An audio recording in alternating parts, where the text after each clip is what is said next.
Hey, this is Dr. Diane Hamilton. I am the CEO of Tenera. If you're wanting to learn how to embrace change and navigate through disruption as a leader, then listen to the Leadership is Changing podcast with my good friend, Dianes. Welcome to Leadership is Changing. Each week, we and our guests provide information and insights through exploring leading change. This is taking your leadership to another level by finding the balance between executive excellence and personal well-being through stories that inspire real change. It's time to adapt in our fast-moving world when leadership is changing with your host, Dianes. Hey, welcome to the show, Leadership is Changing. What we as leaders know to be true is that change is constant. Leaders everywhere confront similar obstacles because people are people, but everywhere you go, leaders are overwhelmed, disrupted, and under pressure. They run from email to email, meeting to meeting. Many leaders are not changing quick enough, which means they run the risk of becoming irrelevant and being left behind. Perhaps the show is taking our listeners' leadership to another level by finding their balance between executive excellence and personal well-being through stories that inspire real change. I believe we don't have enough effective leaders in the world today, and if we can get the leaders to step up and lead change, then they can inspire real change. Hey listeners, it's now time to adapt in our fast-moving world. Welcome to today's episode. Great to have you here with us. I've got a wonderful guest with me today. Her name is Dr. Diane Hamilton. She's the founder and CEO of Tenera, which is a consulting and media-based business. She's a nationally syndicated radio host, keynote speaker, and the former MBA Program Chair at Forbes School of Business. She's authored multiple books, which are required universities around the world. Diane is also, her work has been endorsed by some of the most respected names in leadership. Diane, a massive welcome to you. Thank you for having me here. I was really excited to be here. I've heard great things about your show. Oh, thank you. That's really cool. Hey, whereabouts are you in the world today? I am in lovely Arizona in the U.S. It's very warm here, and I get to enjoy it. Right now is the best time. You don't want to come here in the summer, but it's wonderful right now. I think I have been there around the summertime, and it's so hot. It's really bad. Yeah. Whereabouts are you, though, exactly in Arizona? I'm in a town called Paradise Valley, which is basically Scottsdale. If anybody's been to Arizona, there's the Camelback Mountain. I'm right near there.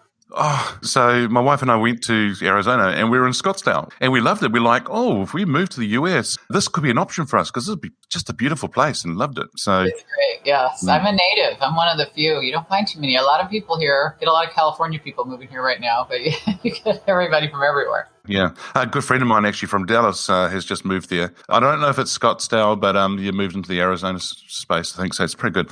Now, I've given our listeners a little bit of a background about you. Tell us a little bit more. Is there anything else you want to share about your background? Well, the good thing about just doing different things as you age, it teaches you something for something else. I mean, my job really is to learn things and share things, whether I do it through my show or through my teaching or my writing or my speaking or consulting. I get it all from, some stuff I learn from my show, from like my guests, or my students often share wonderful stories in class, but a lot of my background is in sales. I started in different areas of sales. I sold everything from computer software in the 80s to pharmaceuticals for AstraZeneca. I was with that company nearly 20 years. But so a lot of that gave a lot of foundation to when I got into higher ed. Just having real world experience was really helppful because sometimes, you get people that all they've ever done is education, and that can be problematic. So I've worked in banking. I was an AE in the subprime arena. I've been in real estate. So a lot of sales background, which got me interested in what makes people successful and what leads to performance. And so when I went back to get my doctorate, I wrote my doctoral dissertation on emotional intelligence and its impact on sales performance. Wow. So, it was very fascinating. It was really great having Daniel Goleman on my show because we got to talk about that later. And so, all these things kind of all work and to build on the next thing. And because I did do so much with assessments with the emotional intelligence research, it got me interested in assessing things, which later I assessed curiosity and perception and some of the other assessments that I do now. Wow, emotional intelligence, great topic. And you've had, sound like really wonderful guests on your show as well. And you know how sometimes in the new year, people sort of tend to have the word that they have for the year that they're going to follow. I go, no, I'm not going to have one. I'm going to have several. But one of the words I have is being curious. And so you just mentioned about curiosity. And tell us a little bit more. What are you doing in that space around curiosity? I started to write a book years ago about curiosity. And then because I'm so used to assessing everything, I wanted to see where's the assessment that tells you what's stopping it. And what I found was there's a lot of assessments out there that would tell you if you had high or low or medium levels of curiosity. But what if you had low? And I'm like, well, that doesn't solve that problem, right? So I decided I wanted to fix that. And so that's what got me interested in learning the assessment that went along with my book. But I really found talking to people who were super curious sparked my interest in curiosity, because I'd have all these leaders. I've had so many billionaires on my show, and every one of them, would be just more curious than the next. And I thought, well, what's similar? And you kept seeing this endless, insatiable curiosity. And I wanted to put that same level of desire in my students. But to do that, you had to figure out what inhibits it. And so that's what I've researched in terms of curiosity and what inhibits it. But it ties into the work I do with perception with Dr. Maya Zelahich, which I think you've interviewed her, right? Yep. And who you've interviewed, I should say. And there's a lot that ties into just all aspects of soft skills in general. When I think of curiosity, I often speak to groups about this, and I liken it to baking a cake, okay? So let's say you're going to bake a cake, and that's your end product you want, right? And so you have all these ingredients. You need flour and eggs and oil, whatever it is. You mix it all together, and you put it in the pan, and you put it in the oven, and you want cake. But you don't get cake if you don't turn on the oven, right? You get goo. And so in the workplace, if our cake is productivity and sales, financial success, money, let's say money is our cake. To get cake, we know we're mixing together engagement and innovation and motivation. And we have all these things that we're mixing together, putting in the pan and putting in the oven. But if you don't turn on the oven, that spark of curiosity, no one gets cake. So that's my way of looking at curiosity. Oh, what a great way of, that's very good. And if you do it really well, the cake's going to taste beautifully, huh? More beautiful. I like addition.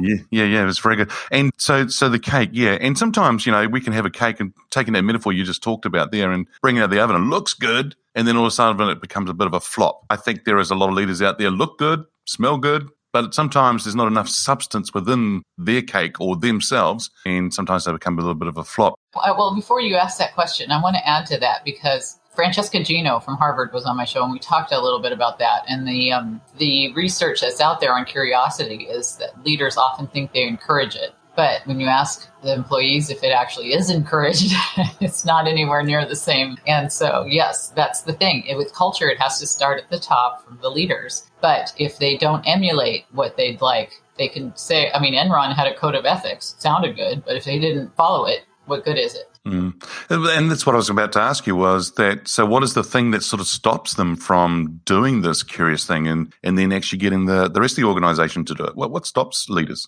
Well, the thing that stops everybody is what I researched. And what I found was there's 4 things that inhibit curiosity. We can talk about curiosity specifically, or do you want to talk about leadership?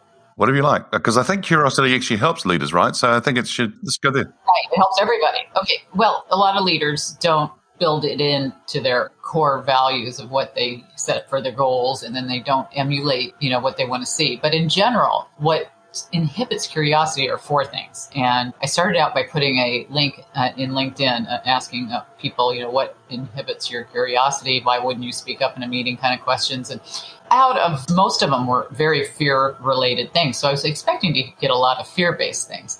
But after interviewing thousands of people and surveying thousands of people over all these years, we found there's 4 factors. And the acronym is FATE, F-A-T-E, which stands for fear, assumptions, which is basically the voice in your head, technology, which is over and underutilization of it, and environment, which is basically everybody you've ever had contact with. And these 4 things are the real core of what we need to work on. We talked about giving emotional intelligence tests and all this. And when I went through all the testing, learning how to give assessments, I became certified to do a lot of that. And it made me interested to get people certified to do this because it's so relevant. We can take all these assessments and put us into boxes, which sometimes is helpful for certain things. Like I love to take the DISC. It's fun. You learn a lot. You learn about what the opposite of what you appreciates. And same with Myers-Briggs. I even learn a lot from that, even though a lot of people might not appreciate that as a particular assessment. You do learn what you are not.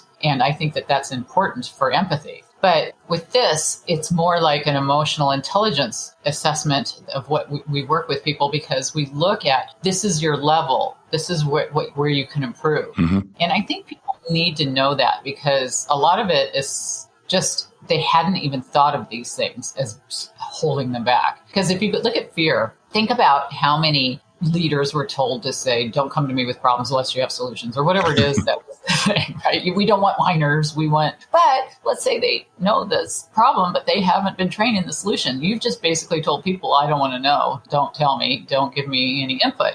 And that could have been in 3 companies ago. It may not be in this leader's company. And you don't know what experiences they have had that makes them fearful of saying something. I had gone to a boss of mine once and, he had asked me to do something, which I'd never been required to do in any job, didn't have to. And I said, sure, I'd be happy to do that. How do I do that? And he looked at me with such disgust and he said, I'm going to pretend I didn't hear that. So what does that do? That tells people, lie to me, don't tell me, pretend you know things. I mean, there's all these things that come into people's minds when somebody reacts like that. Now, this guy wasn't a bad guy. He just had been taught to do that from his leaders, right? So leaders often emulate the past leaders. And I talk about this a lot in the Global Mentoring Network, which I'm a board member of. And there's a big group that was created by Keith Kroc, who was the genius behind DocuSign and all that.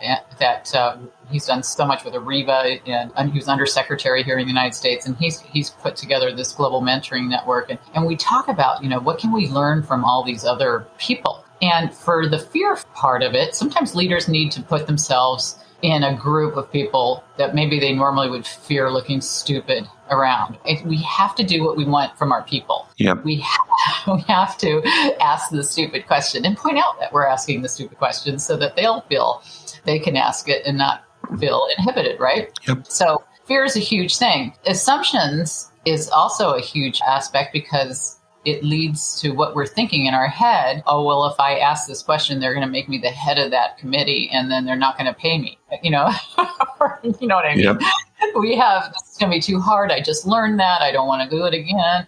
There's all these things that we think about. And then technology can be just, you might be the most wonderful mathematician in the world, but I've just only given you the calculator and you're great at this calculator, but you don't know the math behind it. So there's no foundation to make you be this great person. So we need to have over and underutilization of technology days where we learn the foundations and learn how to use it and catch everybody up to the same points so that we're not lagging behind. And then environment, again, we need to know, did our teachers say, I don't have time for this because I got to teach 35 other students? Did our family say you have to be a doctor because everybody else was a doctor? We have social media that if you don't get likes, you take your post down because you don't want people to like what you said. There's just so many aspects of this. So for me, this is a huge discussion about how to be innovative, how to be engaged, all the ingredients of the cake that everybody's trying to fix. And nobody knows that we're not turning on the oven. Oh, fascinating. Thank you for sharing that because I think that's so strong. So listeners, fate. And Diane's just shared a whole lot of different things there. Brilliant. Mm-hmm. Now, Diane, how did you get into leadership? I got into it early in different ways. I had a company where I would teach people how to use Windows when it first came out. Oh, wow. It seems so old to think about that now. And then later I led, was an MBA Program Chair at Forbes School of Business in different ways. I turned down most leadership positions when I was younger because my husband is a plastic surgeon and he couldn't move. And so it was very hard for me to take on most of the positions. When I got to the point where I was older and the kids were older and different things, I started to take on more and more things that I could do, but I still had to base out of Arizona, which was limiting to some extent. So that's why I was very interested in working virtually. And a lot of my businesses are virtual now. And so that makes it a lot easier. But you're still leading, and leading virtually has its unique challenges. It does, yeah. Leading virtually is really interesting as well, yeah. Okay, cool. Now, here's an interesting question for you. Now, this person could be alive or from history. Who's your favorite leader and why? That's an interesting question, just because I'm drawn to somebody who I wouldn't even want to work for. There's a difference between who I'd want to read about and who I'd want to work for, I think. Because I love to read about Steve Jobs. I just find him endlessly fascinating. And actually, I did talk to Daniel Goleman about him on the show because I wanted to know what his opinion was of his emotional intelligence, And he was saying he thought he was great at achievement, motivation, and goal setting, which are parts of it. But he was horrible at empathy, right? Which is another part of it. So we can be good at some parts of emotional intelligence and not so great at others. For me, to want to work for somebody, respect is important. And I don't see he would be very good at giving me much respect as an employee. I don't know. Just from what I've read. I've never met the guy. And now of course you can't. But if people I've met who I would like to work for, Keith Brock I mentioned, incredible from DocuSign. Doug Conant, I've interviewed him several times. He turned Campbell Soup around from their engagement, was in the tank, and he totally brought it around. He wrote 30,000 plus handwritten notes to everybody to really tie into that empathy area. So there's so many people who've been on my show, and I'm thinking, it's really hard to just pick one. But I do love to read about Steve Jobs. He fascinates me. So if you sat on a park bench with Steve Jobs, if you ever had that opportunity, if there was one question you wanted to ask him, what do you reckon you might ask him? There's two different Steve Jobs. There's the Steve Jobs before he was fired, and there's the Steve Jobs who came back. I think it'd be easier to ask the second Steve Jobs questions. I would like to know that from the second Steve Jobs, what humbled him or what changed him and what he learned from that experience and what he would have done differently. Yeah, that's a huge question. That's awesome. I'd love to know that too. I mean, yeah, very good. Now, the show here, Diane, is called Leadership is Changing. Now, when I mentioned that title of the show or that saying, what does that mean to you? Leadership is changing. It means, it's funny. One of my first speaking engagements was for Forbes, and they had me speak about the future of the workplace and what to expect. And it was based on generational differences. So I guess from early on, I was always looking at the changing workplace and what was going to be happening, not just for leaders, but in general. I mean, we've seen more generations than ever before all working together, so that was a big change. So change is just the only constant, right? We know that. I teach a lot of courses on leadership change. I've taught thousands of online courses now. I stopped counting after 1,000. Wow. It's really high. And a lot of them are based on leadership change.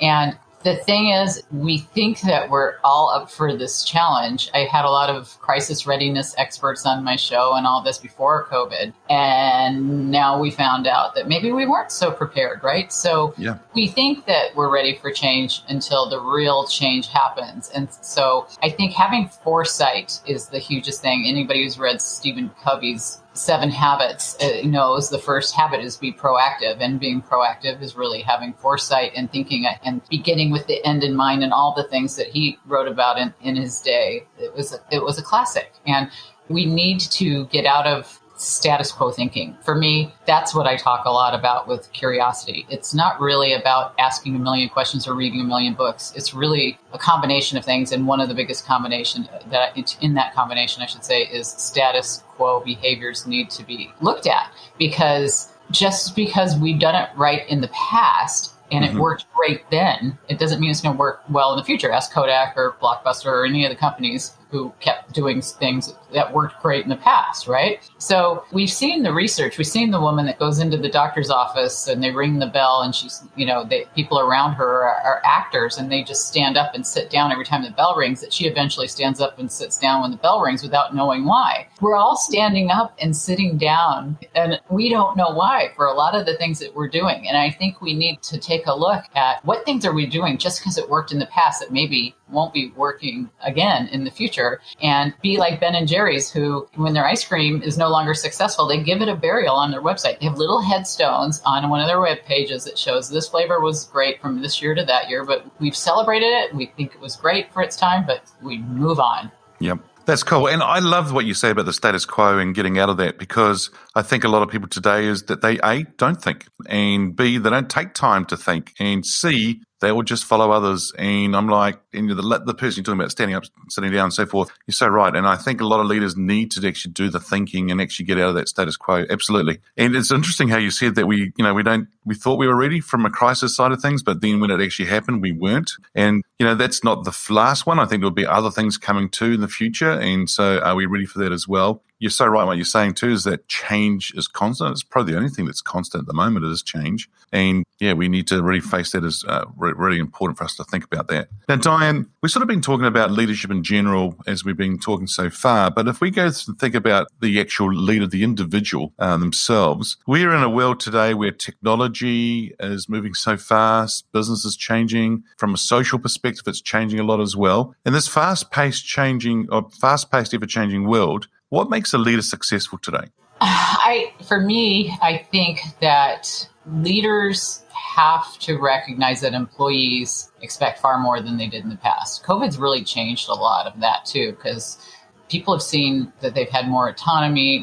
They've known what it's like to not have to go into an office all the time. And I think we have to recognize that we have to meet the needs of what employees have set for a higher bar from us, right? And I think that I want to make sure, ask me the question again. I want to make sure I'm answering. You want me to... So we're talking from a leader's perspective, right? So what does it mean to be successful as a leader in a fast-paced, ever-changing world? And you're right. I mean, it's the employees. And that's actually the next question I was going to ask you is around employees' expectations of leaders too. If we can combine those two things and we think about it, I think you're right around leaders recognize what employees, they're going to set us a higher bar for us as leaders to step up. But what else do you think that a leader might need to do in relation to themselves and around this fast-paced, ever-changing world?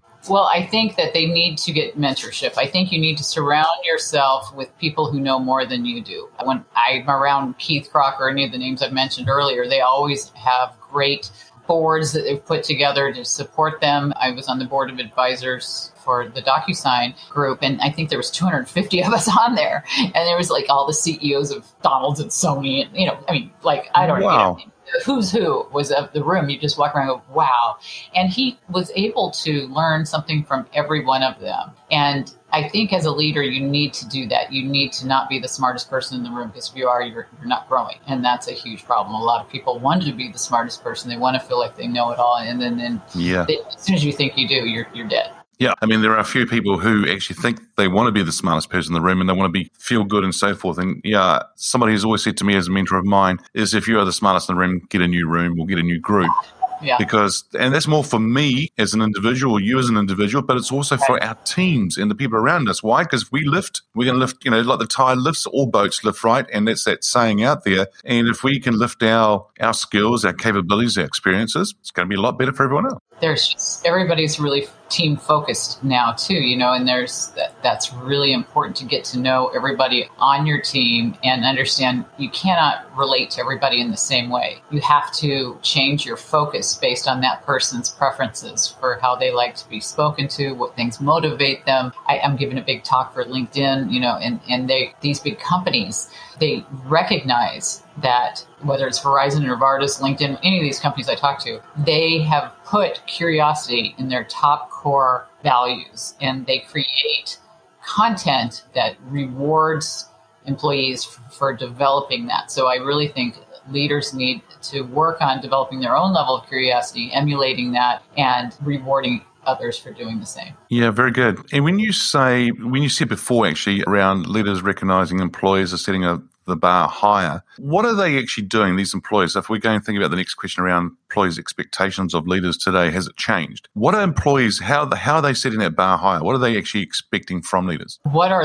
employees expecting from their leaders? That's different. Yep. Well, they know they can job hop for one thing a lot more now. In my day, you had less than 2 years at a company. You didn't ever tell anybody that, it was like a bad thing. Now it's like, hey, badge of honor. I've got all this different credibility. I can remember going to a Forbes CMO summit years ago where what I found was really interesting, that a lot of the good leaders would tell their employees, if you need to go to get experience that you can't get here, we're fine with that. If you come back, we'll open arms to you and let you back, and I thought, wow, that's something so different than in the past. Yep. I think you have to recognize that employees, their high expectations are that they know they need all these different skills. And if you're not offering them, if you're not offering the training, if you're not offering the cultural importance of it, they know they can get it somewhere else. They know that other places are. So you have to be much more cognizant of what your competitors offer, of what they're doing. And, I know they're looking on the different websites to see how they're rating people last or whatever they're looking at to see experience-wise what's happening. And it's like going to a doctor now. If you go to a doctor, you can go in there and know as much as he knows or she knows anymore because it's all on the internet. So you've got to recognize that these people are not just sitting home in a vacuum. They have resources. And if you want to keep the best, you have to be. Yeah. Oh, absolutely. Yeah. That's awesome. I like that last thing. Yeah. Very good. And you're right. I mean, they're actually upskilling themselves. They're actually understanding because they're curious. They're learning a lot more about things. And sorry, leaders, you can't fake it anymore. People are going to find you out. And people actually will call you out nowadays. They'll actually call you out. They've got the courage to do that nowadays. And good on them, I think. I think it's a good thing for them to do that because, we're going to have better leaders as a result of it, which is really good to see. Now, I'm just going to ask you, Diane, to get your crystal ball out here and let's start talking about the future. And when I actually say that is, where do you see leadership being in 5 years? I think that we're going to continue to focus on cultural importance. That last book I wrote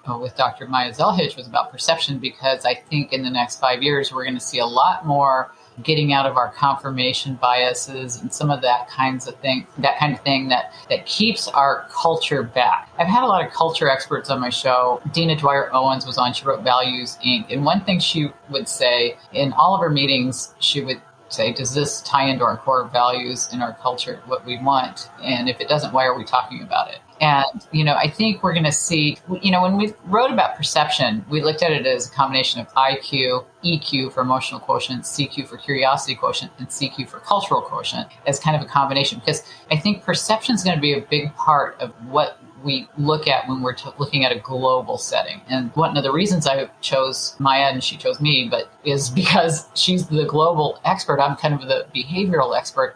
And together we looked at this perception piece and we go, okay, so this is a process of what you go through when you are discussing and communicating.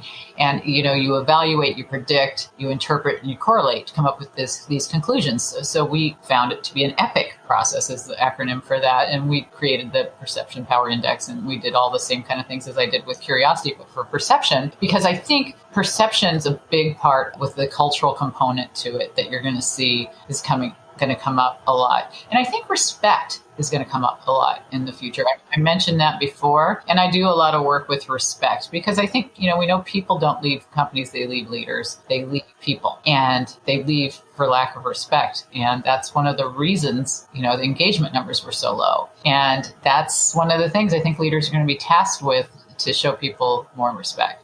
Yeah. I love that word respect, and I think a lot of people say, you just can't demand it, you have to earn it. Mm-hmm. And I think that word respect takes a while to develop it, but within seconds can be lost. Oh, yeah. And it can be done in the sense of what we say or how we say it, what we do, and so forth. And if it's not being backed up properly, it can be a problem. Now, Diane, the book that you've just been talking about, is it The Power of Perception? Is that the book title? The Power of Perception I wrote with Dr. Maya Zelhich, and the other book was Cracking the Curiosity Code, which I wrote by myself. But they're both behavioral, really important books, I think, for discussing cultural change in the modern times. Yeah, that's great. Yeah, cool. Sounds very exciting book. So listeners, we'll probably put those in the show notes as well, just so listeners can see that and pick up on that. Diane, this has been a fascinating discussion. Thank you so much for joining us on today's show. If our listeners are wanting to get hold of you, where should they go? Well, you can find everything on my website, which is just my name, drdianehamilton.com, and doctor is just DR, so it's drdianehamilton.com, and you can follow me at Dr. Diane Hamilton on all the social media sites. Pretty easy. Pretty easy. That's good. Diane, once again, thank you so much for joining us on today's show. Oh, you're welcome. Thank you for having me. This was so much fun. Awesome. Hey, listeners, as leaders, we need to be curious, go away and think about that. But I'm going to challenge you on actually getting out of the status quo thinking. Have fun while you're doing that. Hey, listeners, what we as leaders know to be true is that change is constant. Change is incredibly scary, especially with the unknown and unfamiliar territory. It's time to adapt in our fast-moving world when leadership is changing. Look out for the episodes as they're being released. Download them, have a listen, put a review and a rating. Feel free to share them with your friends, your family, and your network. Hey, if there's any feedback you'd like to give me about the show, or if there's a question you have for the Ask Dennis Freestyle episode, then send me an email, dennis@leadingchangepartners.com. Hey, listeners, it's always a pleasure being with you. Thanks for tuning in. Until next time, bye for now. Thank you for listening to this episode of Leadership is Changing with your host, Dennis Giannoutsas.